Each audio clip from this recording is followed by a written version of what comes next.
Hi, it's Ash again. I hope you're having a good week. Just popping on voiceover here because today we are going to an exhibition in London and I thought I'd take you all with me.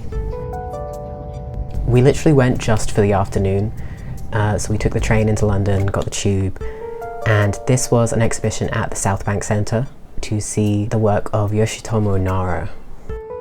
He's a very famous Japanese artist. His career has spanned, I think, 40 years now, and this was, I believe, the largest collection of his works that's ever been exhibited in the whole of Europe. So I was really excited.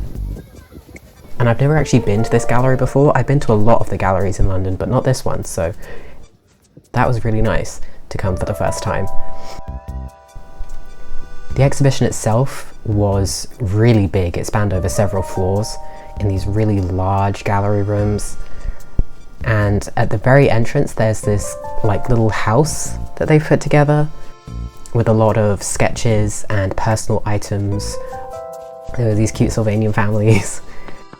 There was lists of his playlists on the walls, sketches on the floor, Japanese yen in a coin dish. It just felt very personal and like a look into his working space and to how he works. There's also music playing throughout this one gallery room, which I'm assuming was from his collection and his particular choices. There was a whole wall at the far end that was vinyl sleeves from his own personal collection, and it just felt very immersive to be listening to his music and his influences whilst looking at his work.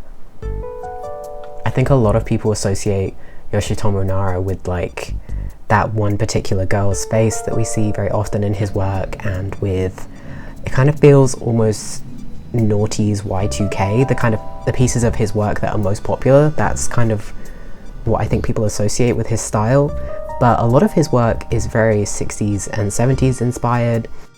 That's where a lot of his musical influence comes from, and his work is actually very political. If you see in some of the sketches that as we go through, especially like the graphic, I think he does them with paint pens and markers, there is a lot of political messaging in his work, which I think a lot of people don't expect, considering most of his work is depictions of young girls.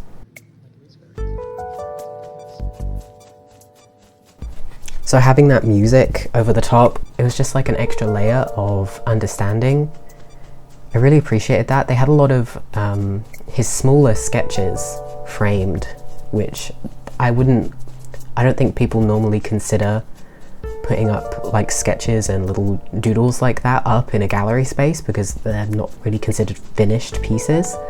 But I really loved seeing those. I think you get to see so much more of the artist's thought processes when you get to see the whole process from like sketch to finished painting.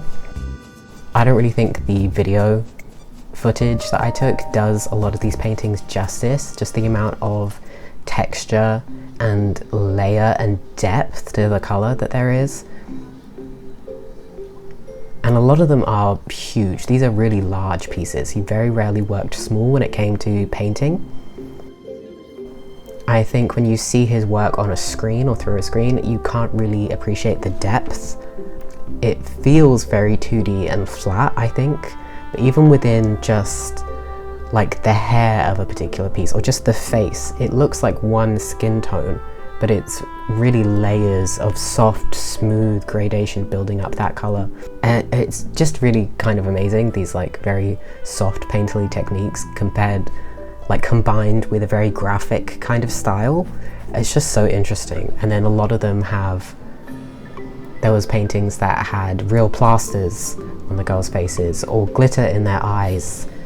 He definitely experiments with a lot of different media. Some of his work was on like corrugated cardboard, or there was layers of canvas over the top before he started painting. Yeah, it was just so inspiring to me seeing a collection from an artist that spans like 4 decades of their work and their exploration and their progress as a person. It was just really inspiring. I mean, thinking about myself as a creative, to think, I'm not a fine artist, I'm an illustrator, but I don't know, the idea that in a couple decades an artist could have enough work to fill multiple floors of a gallery, fill all the walls with all this amazing artwork, that's just really inspiring. And I don't know, it makes me want to get pen to paper and start churning out art, especially when you look at like the more graphic paint pen drawings and paintings that he was making. These are done really quickly, they're not overthought, he's not overthinking here. These are, I have a feeling, I'm gonna get it out on paper, very quickly done, and they're amazing to look at as a final piece, and you can feel what he's feeling. I don't know, it just has that energy to it. I'm like, why am I sat here antagonizing and agonizing over every single line when it's just about getting it out? And this is such a great example of that. There's just walls upon walls of gorgeous art, all from this one person's very specific perspective of the world. I really think I needed a day like this, out seeing an exhibition. I don't know, I've been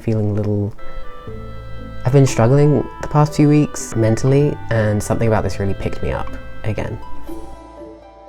If you're in London or near London and you can get to see this exhibition, I highly recommend it.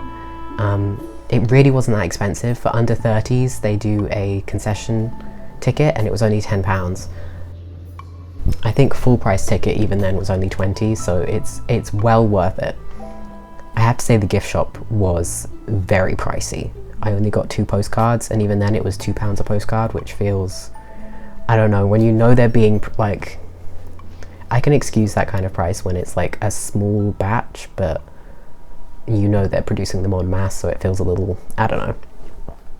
There is some great stuff in the gift shop though, it was just very expensive.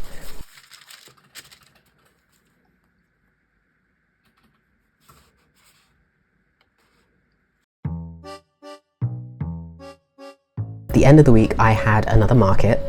This one was again in my hometown, which was really, really nice, but this time in the market square. They've only just started doing makers markets on the market square. I think this is the 3rd that they've done.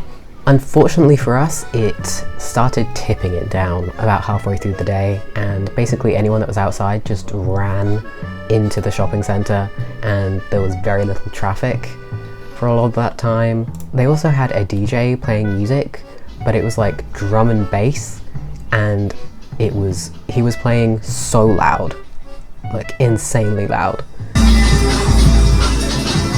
And I was like, okay, whatever, it's raining, it's loud, it's fine. We get some lunch, we get some McDonald's, and this is real-time footage of me realizing that they didn't make my cheeseburger plain like I wanted, so couldn't eat it. Yeah, I thought at this point in the day I was like, oh wow, this day is cursed. Despite how it looked, the market did turn around. It did pick up towards the end. I think the last hour the sun came out, people started to come out from hiding in the shopping centre, and I got some good sales in that last hour, so I did end up making a little bit of profit. So despite the rough start, it was a pretty good day, I would say. So that is the end of this video.